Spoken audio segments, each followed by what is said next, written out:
and thank you for joining us in a bulletin this Sunday morning. My name is Dai Chang and here are the headlines for today. Japanese ambassador hails party leaders Nguyễn Phú Trọng visit to Japan in an interview with Vietnam television. Sustainable mangrove forest protection run by local residents. And Sunla ethnic people to be hooked to national power grid.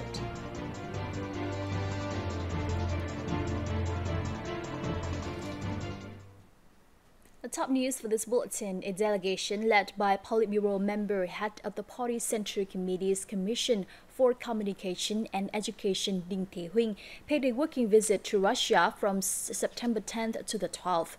During his stay, Huynh met with chairman of the Communist Party of the Russian Federation, Gennady Zhiriganov. Then he had a working session with Andrei Klimov, a member of the Presidium of the United Russia Party's General Council. The Vietnamese official affirmed that when implementing a foreign policy of independence, self-determination, and multilateral diversification in international relations, Vietnam always attaches importance to cooperating with traditional partners like Russia.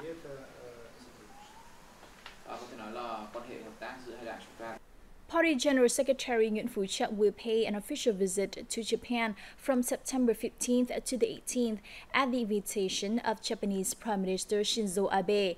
In the following interview with Japanese ambassador to Vietnam, Fukada Hiroshi, we will find out more about the significance of this visit.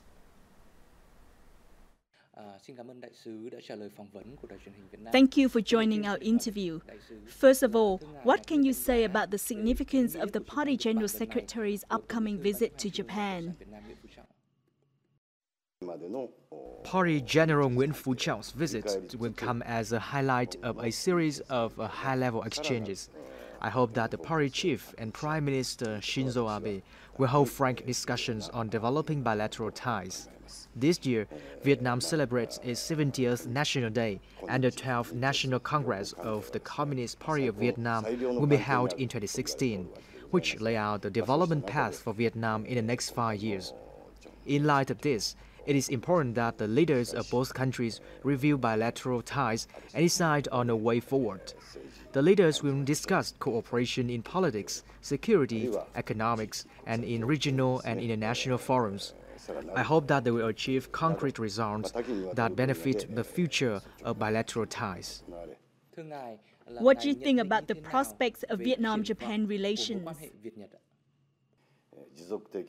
I hope that in the coming time, both countries will step up cooperation and become each other's best partners in the region and the world.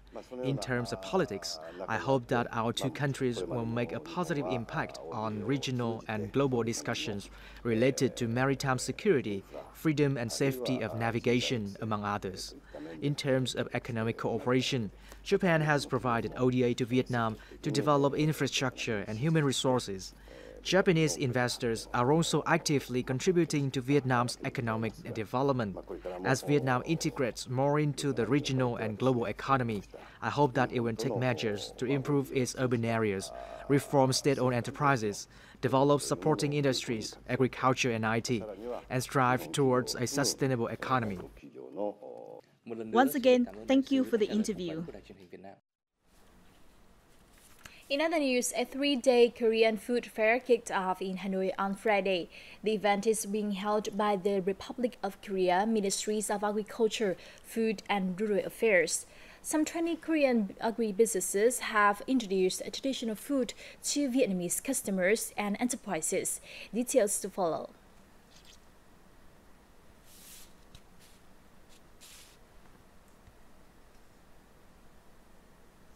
These Korean dishes have become popular worldwide, including Vietnam. And they are also part of the signature Korean food that is being introduced to Vietnamese consumers at Korean Food Fair in Hanoi. The most well-known Korean food to Vietnamese people is kimchi. Our company introduces kimchi and other instant food to make bibimbap or Korean mixed rice. They have received quite a good response from customers here. Korea is famous for pears. Currently, Vietnam is one of our potential markets for this product.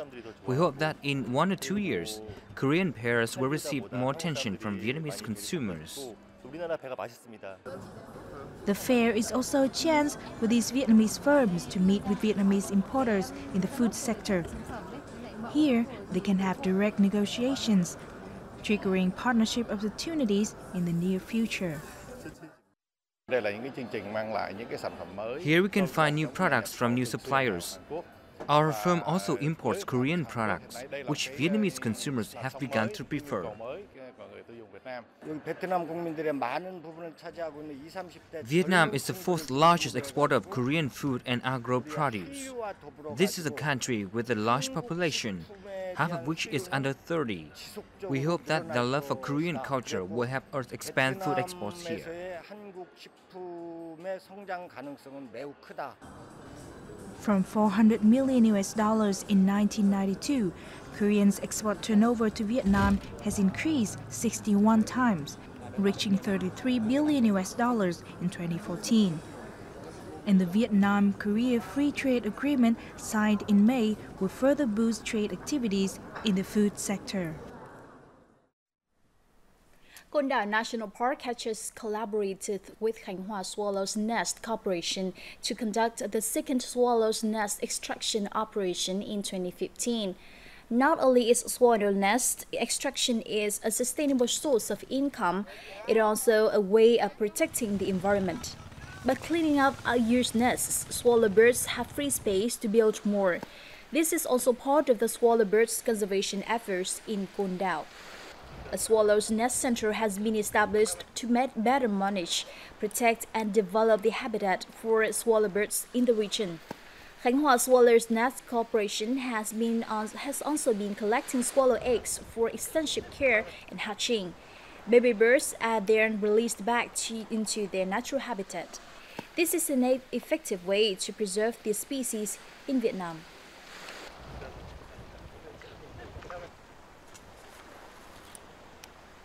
Growing mangrove forests and adapting to climate change are important aspects of the green growth strategy approved by the Vietnamese government in 2012. Since then, the government and local authorities have received intensive support from various international organizations in a bid to implement the strategy successfully. The following report has more. For the last 5 years, Trịnh Văn Hậu has been a member of the Mangrove Forest Guard team in Giao An Commune, located in Nam Định province.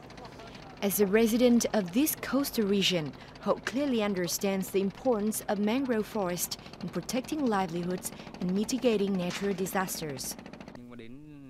At first, I thought I couldn't live on this job, but now my living standard has improved a lot. Hậu still remembers when a storm struck Giao Thủy district in 2007. It was the well-grown mangrove forest that saved Giao An Commune, while other areas of the district were severely damaged. In 2013, Xuân Thủy Mangrove Forest became the first UNESCO-recognized Ramsar site in Vietnam. Backed by international organizations, Vietnam has planted 24,000 hectares of mangrove forest in northern coastal province for the last 10 years. This is the site of observation. We learned that a lot of things, what the project is taking place, how the project is important and necessary and urgent matters. At a recent conference on climate change held by the Ministry of Planning and Investment, the South Korean government and the United Nations Development Program, or UNDP, committed to funding Vietnam's green growth strategy, including growing mangrove forests and combating climate change in southern Vietnam. A green growth fund is being formed in Vietnam. The fund's operations are currently being planned, and it is hoped to mobilize about $100 million per year for Vietnam, starting in 2020. For residents in Xuân Thủy, growing and protecting mangrove forests has been their responsibility. In the future, the Japanese Red Cross Society will have established similar models of mangrove forest guard teams in Ninh Bình and Thanh Hóa provinces. The 11th International Travel Expo 2015 in Ho Chi Minh City wrapped upon Saturday, attracting some 25,000 visitors since opening on September 10. All participating tour agencies offered promotional programs with a discount of up to 50%. Details in the following. At any booth in this fair, you can easily find a deal offering a 30, 50, or even 100% discount. While in previous years, agencies focused on domestic tours, this year, many businesses lowered their prices on overseas trips. Laos, Cambodia, Thailand, and Myanmar are among the top destinations. We offer a $50 discount for domestic tours and over $150 for trips overseas. We think these promotions will help tourists save money. In the last 3 years, outbound tourism has been made easier as many tour operators have partnered with airlines to lower their prices. Last week, a tourism cooperation plan between Vietnam and the ACMEX member countries, including Thailand, Laos, and Cambodia, was also signed. This means tourists can benefit more from growing connections between regional tour agencies. There will be more cooperation in details as part of the framework of the agreement. We expect this will attract more tourists visiting the sub-Mekong region. The International Travel Expo boasted some 200 booths from over 20 countries. The expo served as a forum for local enterprises seeking partners and introducing their promotional packages to the public. Coming up next on VTV News, thousands gathered in Hanoi at an event promoting helmet use when riding on motorbikes or bicycles.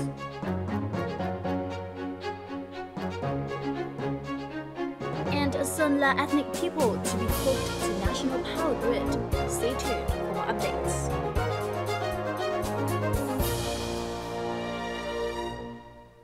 Exotic Vietnam is an intriguing blend of many charms.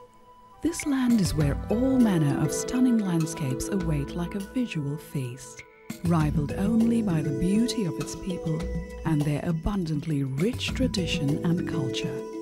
Here is where you can relive the past in richest color or live it up in the bright lights of the big city. With so much more to offer, Vietnam is simply unforgettable.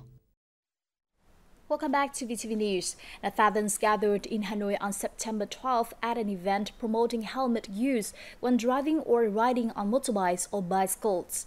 The day was marked by a march around Hoan Kiem Lake, one of the most popular destinations in the capital, a contest on road safety and the destruction of 1,000 poor quality helmets.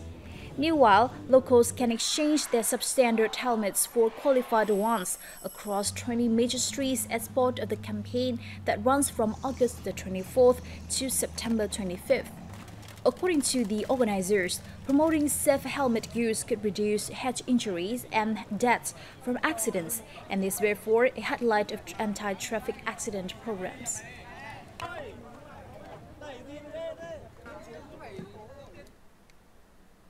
A celebration was held yesterday by the Ho Chi Minh City Red Cross in response to World First Aid Day 2015.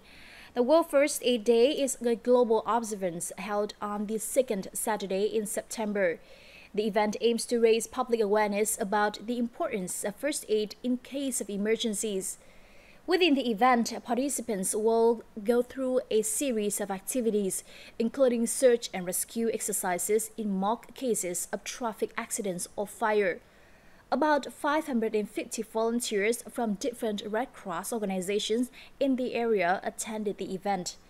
According to the International Federation of the Red Cross, first aid does not necessarily require any prior knowledge, and people should undergo basic first aid training or at least self-educate using any available reliable sources. A project that will supply electricity to the mountainous areas of Sơn-La Northern Province has connected thousands of households in the region to the national power grid. Let's see how the life of the ethnic people here has changed since the arrival of electricity. 2 years ago, Lord Dung and her family gained access to the national power grid. Thanks to this, life in this border area has been greatly improved. Before, without electricity, we used candle every day. Now with electricity, we can use many things, from light bulbs to other household appliances. We are all very happy about this change. Zung's happiness will be experienced by another 5,000 households in the province soon, as a new project worth $7 million will connect 2 other remote districts to the power grid. We're going to work intensively to finish the project by June 2016. We're currently trying to provide electricity to 1,000 households before Tet holiday. The Sơn-La Hydro Power Plant is the biggest in Southeast Asia, yet the locality has the lowest rate of electricity access in Vietnam. We hope that after the project, more and more people in Sơn-La province will be connected to the power grid. This is also very important for the socio-economic development of the locality. To date, about 37,000 households in Sơn-La province are still not connected to the national power grid. More work must be done so every single house in the locality can enjoy access to electricity. In other news, a tourism week titled Colorful Fusion of Mueang Law Culture was launched on Saturday in the northwestern province of Yên Bái. One of the first activities was the buffalo fighting contest. The official opening ceremony was held last night with many cultural performances by the ethnic groups here. The event will go on to feature a food festival and contest, more dances and performances, and a tourism fair with attractive offerings. This is a great chance for the tourism sector in the region to promote their products and unite tourism operations in the 8 northwestern provinces.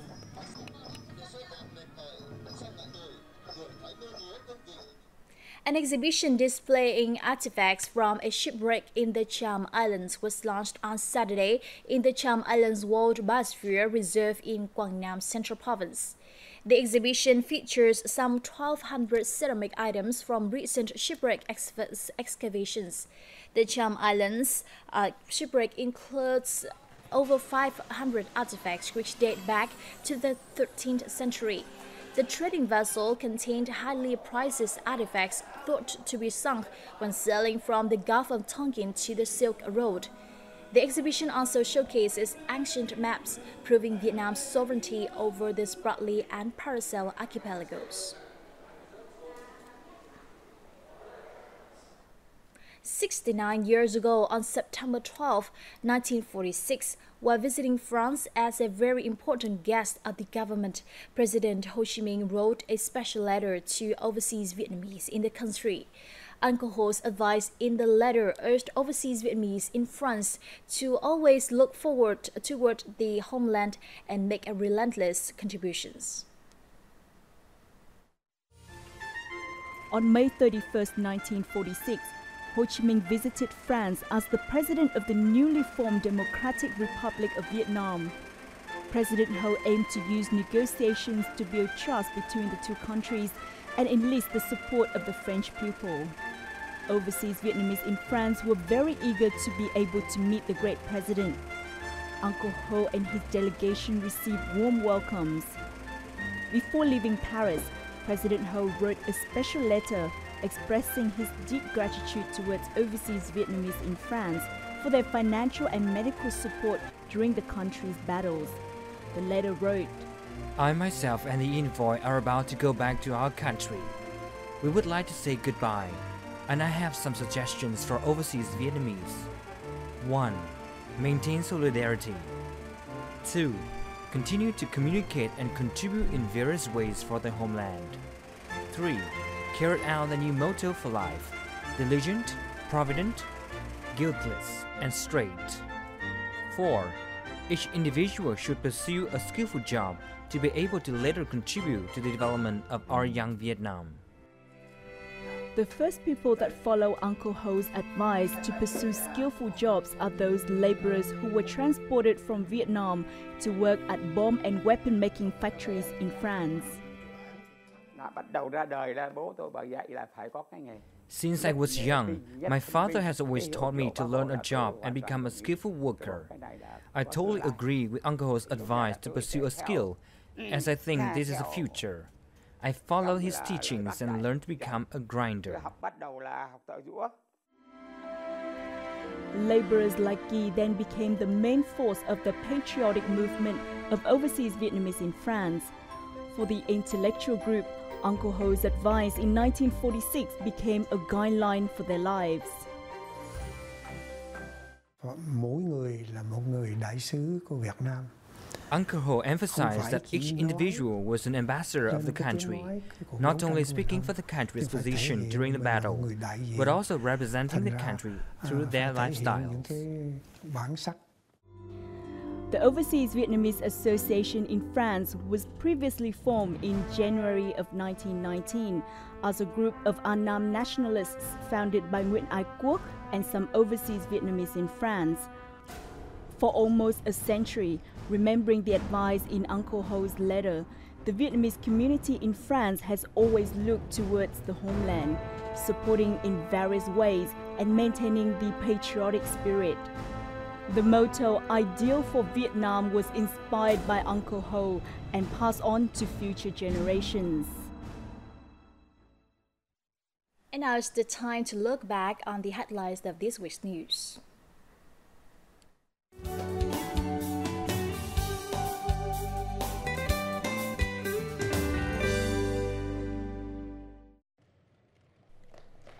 Prime Minister Nguyễn Tấn Dũng attended a ceremony to launch Vietnam's national single window mechanism and integrate it into the ASEAN single window custom system on Tuesday. The ASEAN-linked national single window mechanism is aimed to simplify administrative procedures in accordance with international practices and standards.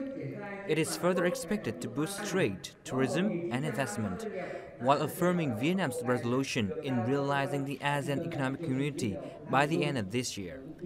According to Vietnam Customs, the national single window has been implemented in 3 phases to connect 9 ministries to the system. As of late August, over 1,900 businesses have conducted declaration procedures on the system.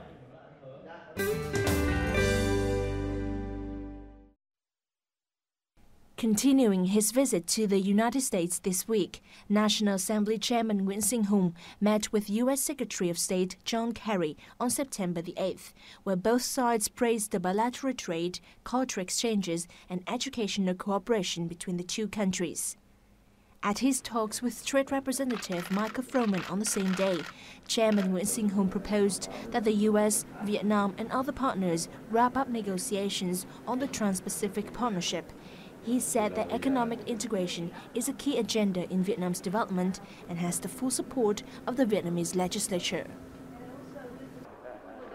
The Vietnamese top parliamentarian also met with President pro tempore of the U.S. Senate, Patrick Leahy, and Senator John McCain on September the 9th. At the meetings, he said that Vietnam hoped to enhance cooperation with the U.S. regarding law legislation to serve its law reform process, as the U.S. is experienced in the field.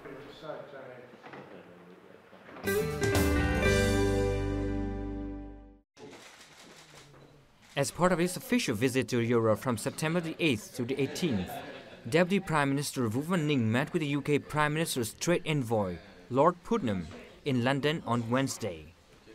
Deputy Prime Minister Ninh said Vietnam hoped to further boost ties with the UK in trade, investment, tourism, education, culture, finance and services, while pledging to create preferential policies for British investors in Vietnam. Lord Putnam said the UK would work hard towards the goal of becoming one of the top 10 foreign investors in Vietnam within the next 2 years. Deputy Prime Minister Vũ Văn Ninh also attended a business forum in London on Tuesday. The forum served to encourage British businesses to invest more into Vietnam and increase the import of Vietnamese agricultural produce.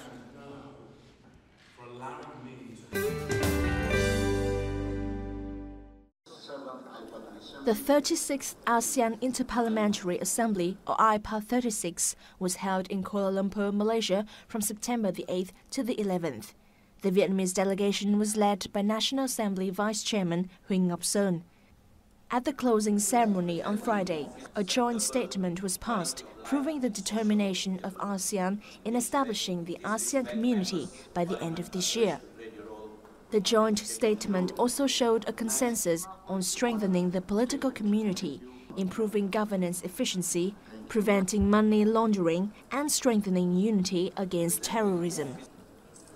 As an active member at IPA 36, Vietnam proposed an initiative to promote the role of ASEAN parliaments in the ASEAN economic integration, which was later adopted as a resolution.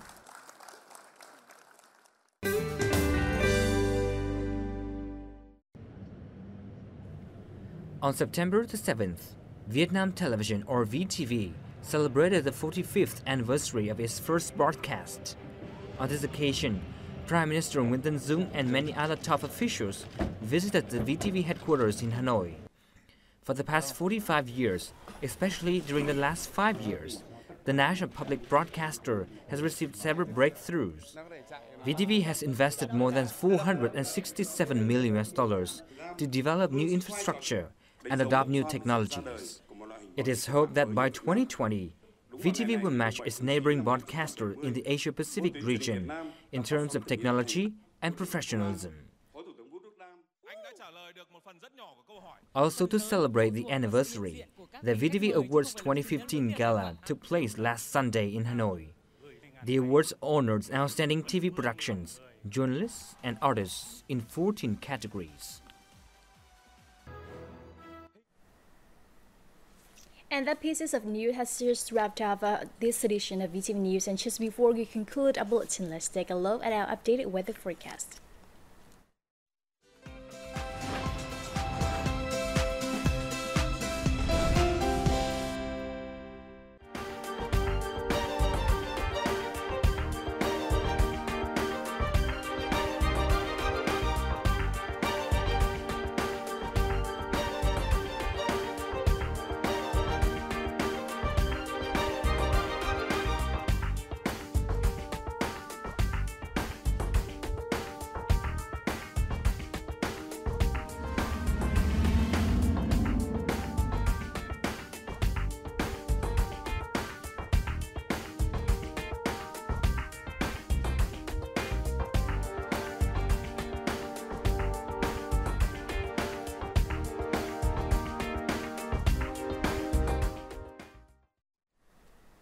And that's all we have for now. In the meantime, do log on to vtv4.vn or youtube.com/vtv4go for more news and updates. For now, goodbye from Hanoi.